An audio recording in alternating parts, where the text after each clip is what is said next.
Yesterday, somebody asked me, why aren't Americans very educated when it comes to geography and geopolitics? And my answer to this person was that it's because of America's geographical location. America is a country that is sandwiched in between two countries, which are the bitch of the United States. Um, Mexico and Canada, they do what we want. Canada is our biggest trading partner. Mexico builds our cars, and in building our cars, they buy American parts to manufacture those cars, and also Mexicans buy American cars. So we're making tons of money from Mexico and Canada. America is located right in between two oceans, the Pacific Ocean and the Atlantic Ocean. We're not really in a geographic position where we have to worry about our neighbors. The only time we hear Americans complaining about their neighbors is when they start hollering about illegal immigration and Mexicans crossing the border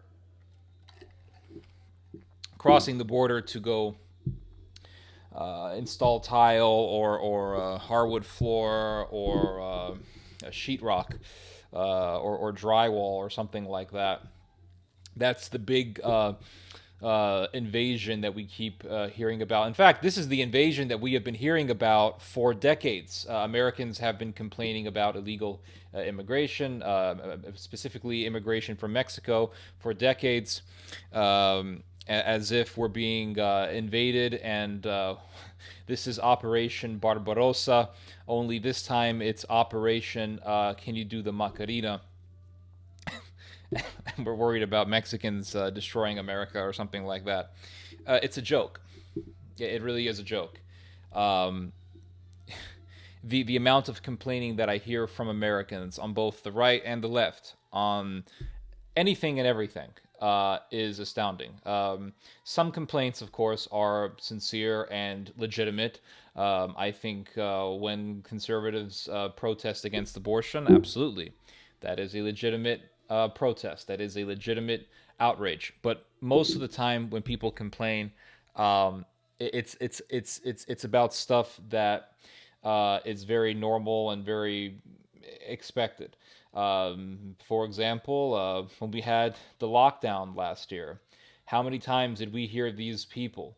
Not just Americans, but we heard this from other people in Europe or other people within the Anglosphere, talking about the lockdown as if it was some kind of tyranny, and how it was the new world order, and this is the system of the Antichrist rising up. This is we're entering the advent of the Antichrist, blah blah blah blah blah. And the reality is that, well, no, it was because we have a virus to deal with. That's the reason why. And if everybody just stayed home, the virus would not have had a host to inhabit, and would have just died in the air. But people were acting as if the lockdown was the Western attempt at enforcing Sharia law on Americans. The face mask to protect yourself from the virus. Well, that really wasn't to protect you from the virus. That was just a Western rendition of the hijab. And pretty soon Washington was going to be under the control of Tehran or Riyadh, and ISIS was going to invade us through the Mexican border. And so we were talking, we kept hearing about how the lockdown was tyranny and despotism. And it's like, well, no, this is an international emergency. And when you have an emergency of this level, it's quite expected that countries are going to be doing some pretty unorthodox and unaccustomed procedures to protect the population from being completely taken over by disease.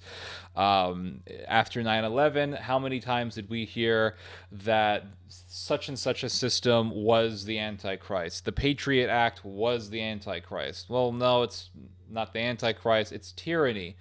Well, you can make that argument, but at the same time, governments surveil people. Governments have always surveilled people. And I always find it funny that Catholics will pop up and say things like, "Whoa, the Patriot Act is just pure tyranny."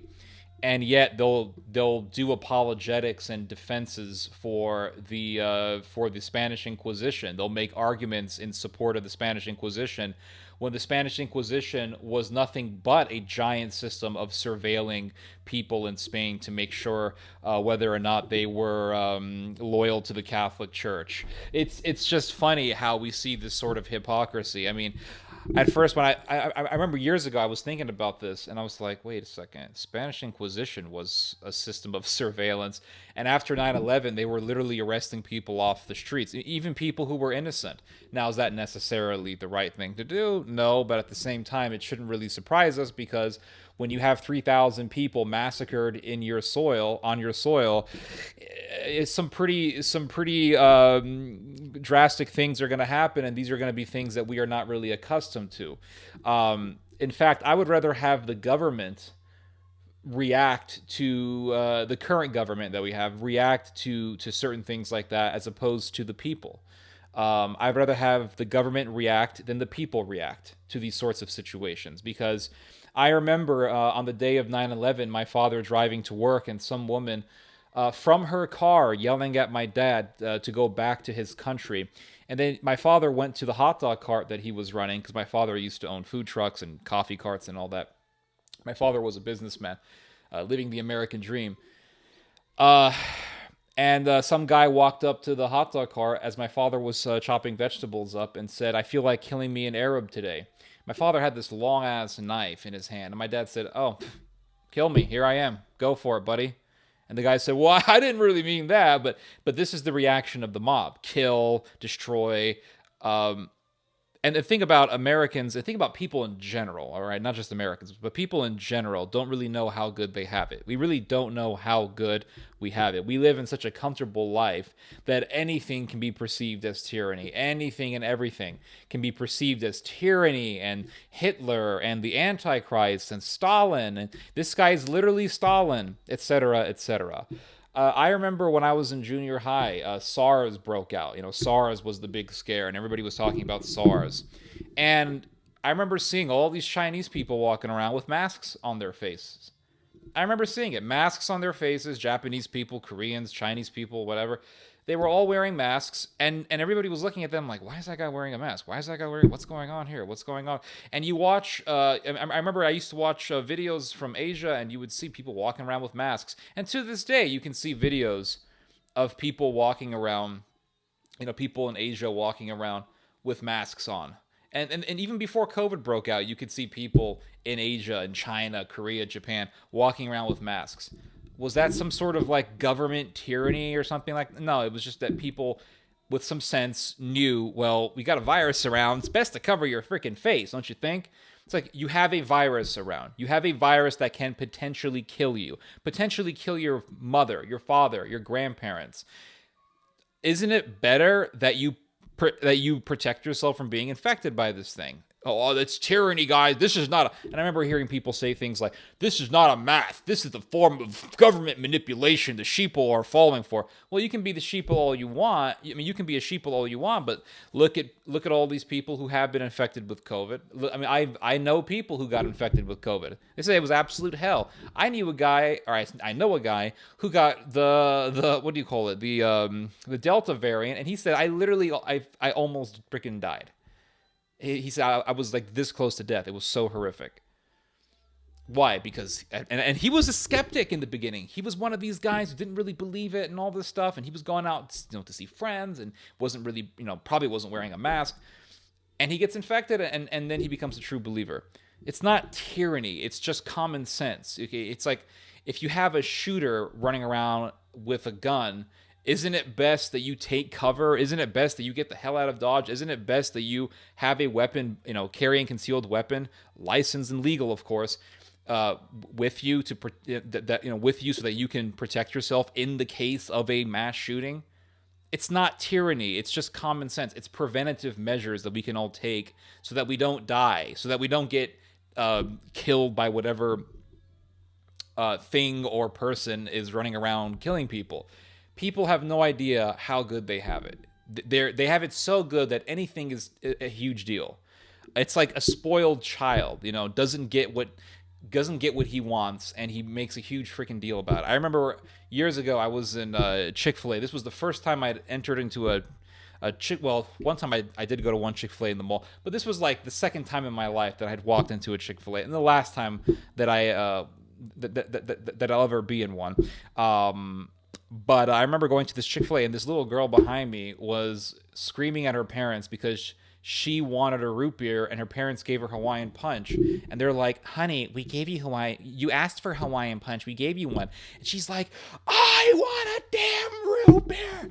And I'm sitting there, and like all the freaking tables are empty, right? I sit in this table, right? No one's around me. I'm like, oh, good. No people around me, no noise, nothing like that. And these people sit right behind me. Like, come on, you could have picked any one of the tables around us. You had to sit right behind me and annoy the freaking hell out of me. But the whole point is, like, it's a huge deal that she got a Hawaiian Punch. It's the same thing with with people today. They have it so damn good. They don't realize how good they have it. People in Syria before the outbreak of the Syrian civil war, they had internet, they had malls. Syria was going through a very dramatic shift towards westernization. They had a very good agricultural system, from what I've heard. Well, they produce a lot of wheat, actually. But there were people still complaining about Bashar al-Assad, and he was this horrible tyrant, and blah, blah, blah, blah. Okay, fine. Now you have a revolution. Are you happy with what you have? Now, are you happy? I'm pretty sure all the people who hated Bashar al-Assad would rather would rather return back to the life that they had under Bashar than living under the hell that they're in right now. People have no idea how good they have it. People were in Iraq complaining about Saddam Hussein. Saddam was this terrible person. He was this tyrant. He was this. He was that. He was okay. Well, the Americans came and saved the day. But now you're miserable because you're living in civil war, and your entire family might get massacred by some terrorist. You miss Saddam, don't you? Oh, Obama, he's the worst thing ever. He was Antichrist. He was the son of Cush, Nimrod. He was going to build the Tower of freaking Babel. What happened? Nothing happened. Nothing happened. Nothing abnormal happened under Obama. He was this horrible person. Yeah, there's legitimate criticisms that one can lodge against any president. But you ate 3 times a day, or 4 or 5 or 6 times a day, maybe.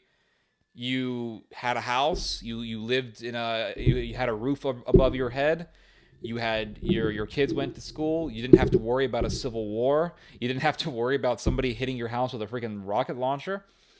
I mean, I would say the worst thing that we do have to worry about in America is going to a Costco and dealing with a mass shooting. I mean, America does have that problem. But overall, I mean, our lives are pretty damn comfortable. Pretty damn comfortable. It's amazing. People in Asia can wear masks, and no one in Asia is sitting there saying, this is a tyranny. No, this is just an emergency situation. When you have an emergency situation, states will do things that may appear to be complete encroachments on your right. It's possible. Freedom does have its limitations. It does. Freedoms do have their limitations. When you had the Boston bombing, for example, and these 2 Chechens were running around, Boston police officers were breaking through random people's homes. 100%. Well, it's an encroachment on my constitutional rights to property. Well, no, because we got a terrorist situation. We got 2 terrorists on the freaking loose. What the hell do you want people to do? It's insane. It's insane how people complain about everything. I remember. Oh my God. I remember hearing things like this from homeschool people. They're targeting homeschoolers, everybody. Oh, do you have any evidence of this? Oh yeah, there's this like family that was homeschooling their kids, and the parents got arrested, and they took the kids away. Oh, really? And you actually check the story out, and you find out that the house was a complete freaking mess. It looked like a bunch of homeless people were living inside of it. Kids didn't have any beds. Kids were malnourished. Kids were treated like crap. There was a lot of there was an absence or a lack of attention by the parents to the children. Children were deprived of parental care and love. Maybe the kids were sick and the parents were not taking the kids to the hospital. Like you read about all these abuses that take place in a homeschooling family, and then you're like, oh yeah, now I see why the cops broke into the house and arrested the freaking parents, because the kids were being treated literally worse than freaking slaves. But this is their target. This is the conspiracy, the grand conspiracy targeting the homeschoolers. No, that's bullshit. You just don't take care of your damn kids properly. That's the reason why. I mean, these kids could have gone to public school, and if the cops found out that they were living in the same type of conditions in their home, the cops would have done the same thing. And it's got nothing to do with targeting homeschoolers. This is no, it's just that these people are irresponsible. That's the reason why. And the state will do certain things that may appear drastic to ameliorate and mitigate really bad situations. That's what's going on. It's not tyranny. It's not Hitler. It's not Stalin. It's not a concentration camp. It's just the law. Got to follow the law. But you know that police officers, man, and like human family, whatever resources, man, they're getting like tens of millions of dollars from the state. Well, yeah, somebody's got to get paid to do all this freaking dirty work. I mean, do you want to get your ass up and go to some dump of a house to make sure that kids are actually, getting running water and getting beds and proper nutrition? Do you really want to do that job? Do you want to do the job where you have to arrest somebody's parents? Do you want to have to do the job where you have to tackle the guy down because he's resisting arrest? Do you want to deal with a job where you might get shot by a disgruntled man who doesn't want to have his kids taken away, but he's still a disgruntled, irresponsible maniac, and he may take violent actions against you? Do you really want to deal with that? Do you really want to deal with that job? That's a dirty ass job, but it's a state job. It's a government job, and it's a service that's done for the society, for the community. So it requires state funds. So yes, of course, I hope the government puts in more money to the police. I hope that they give the cops bigger guns. I hope that they give the cops more funds. We kept hearing defund the police. No, we need to increase the funds for the police, because some people are just out of freaking hand. But this is tyranny. This is that. They're going to put us in camps. If they're going to put us in camps, listen, if the government ever puts people in camps, not just the American government, let's say American government, British government, German government, whatever government, if these Western, modern, developed countries, governments, begin to put people in camps, it will be after there is an extremely dramatic shift in the political atmosphere and in the government itself, meaning that the governments would have to be replaced by utter complete radicals. If anything, the people who complain about the government the most are the ones who would put people in camps if they take power.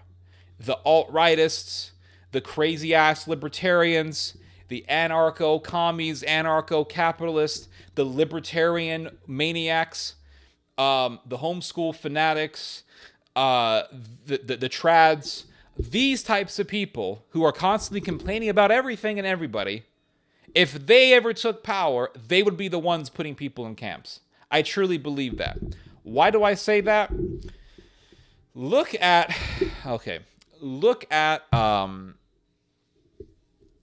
the French Revolution. Perfect example. You had a bunch of philosophers who complained about the king. The king is tyrannical. The king is evil. He's a despot. He's this. He's that. Right?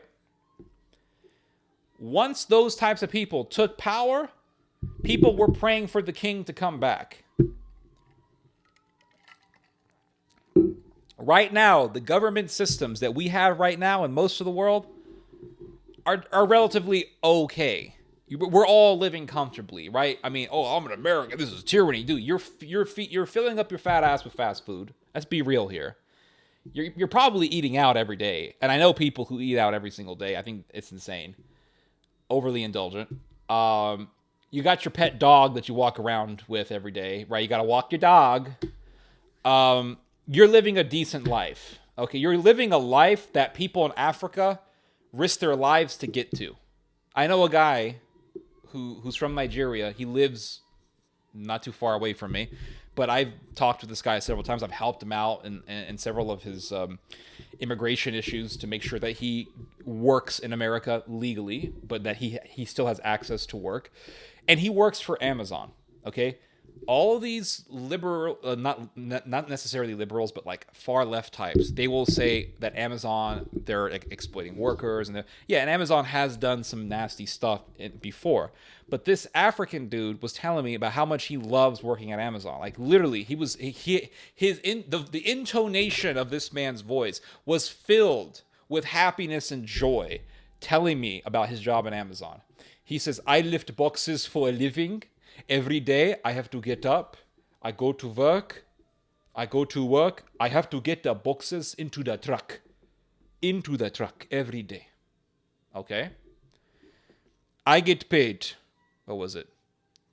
$12 an hour or something? $12 an hour. I get 3 days off of the week or something." He says, "I will continue to work for Amazon until they promote, and then I will continue to work, and then they will promote me to the engineering department of Amazon. And that is when I will get good money. But I have to continue to work hard for at most 2 years. I have a friend from Nigeria. Came here from Nigeria last year. Maybe 2 years ago. Worked at Amazon in the warehouse department, doing exactly what I do, lifting up the boxes. After 2 years of working very hard, he now works in the engineering department in Amazon, and he is making $70,000 a year. That is my dream. It's like, dude, this guy, listening to him talk, he just gives you a different perspective on things. Like, wow, he's happy to work at Amazon. Not only is he happy, he's got an aspiration. He's got a goal. He's going to get up there in the engineering department so he can make that 70 grand, 60 grand, 52 grand, whatever it is a year that he wants to make. And he is happy. And he says, "I live a very simple life. I eat tuna, spaghetti, I eat okra, rice, fish. Very, very, very simple life." And he's happy. He lives in this little dinky apartment in the middle of the city, and he's happy. People have no idea how good they have it. And anyone talking about replacing the government with some weird-ass idealism that they have or some weird dream that they have, those people are the dangerous ones. Those are the tyrants. Because all the politicians that we have right now, Nancy Pelosi, the established politicians, right? Pelosi, whatever. These are all fat cats. They want to maintain their positions. They want to maintain their comfortable lifestyles. They want to live off of, $75 steaks, live in their gated communities, and that's what they want. You think they're interested in, starting a civil war? You think they're interested? No. Those people just want to live in their little fancy lifestyles. The people I'm worried about are those people who do want to start strife, who do want to start civil war. They want to completely change the political apparatus. They want to completely shift the political climate and the atmosphere. Those are the people that would lead us to civil war. How do I know this? Because we have seen this time and time again throughout history. Time and time again we have seen this. Mexican Revolution. Oh, this government is bad, blah, blah, blah. Okay, you have a Mexican Revolution. What do you have? Assassinations and civil war. Multiple violent civil conflicts in Mexico. Not just the Cristero War, but there were numerous civil wars in Mexico. Why? Because of some whack job's Masonic dream of revolution. The Cuban Civil War. Was it really worth it? People are literally swimming in the ocean to get to Miami to escape that place. But what happened to the glorious revolution of Cuba? It was garbage. Man, I can think of other examples.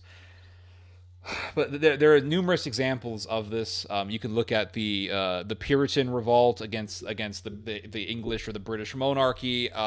There's so many different examples of this. Look at any African coup, any African revolution.